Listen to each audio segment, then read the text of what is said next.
Hi everyone, this is just going to be a quick trick I like to do with sidechaining and reverbs. You can achieve it in other ways, you could automate it, things like this, but I feel like this is a nicer way to do it. I'm using Ableton. You can do this in any DAW that lets you have sidechain inputs and has a gate. So I'm going to use a loop, this tech house loop, just from the Ableton standard library. Seems to be a good way to demonstrate it.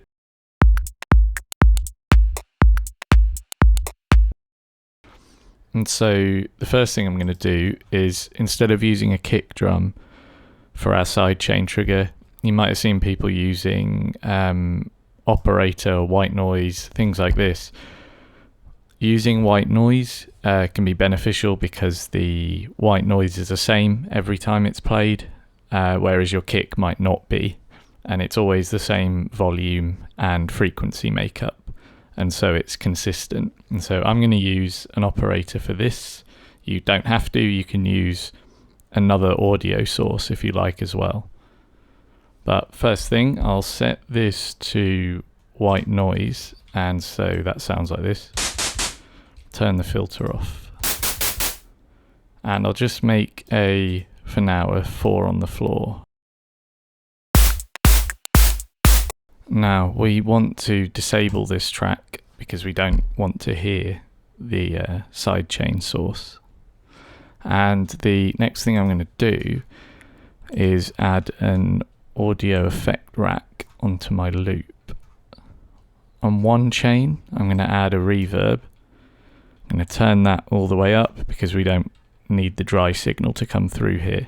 We'll instead create a new chain which has nothing on it. So now we've essentially got a dry wet mix.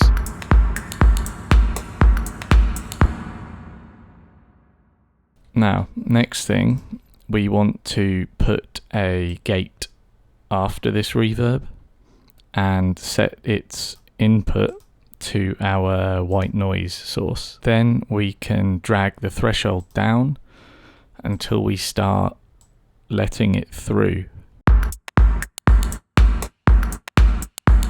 The release of the gate tells you how long it takes to close again. So if we increase that, we can make it a bit more relaxed.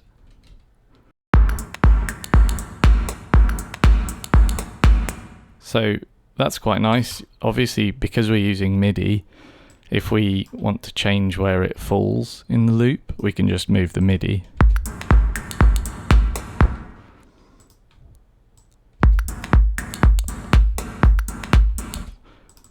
And we could also, depending on our release time, make a simple rhythm as well.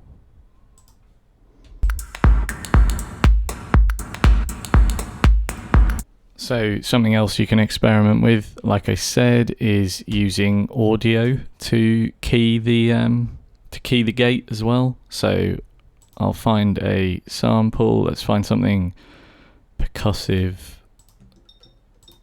We want something with strong hits that we can clearly use to trigger things.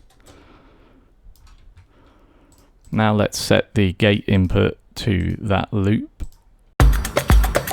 Turn off the thing we're using to key it.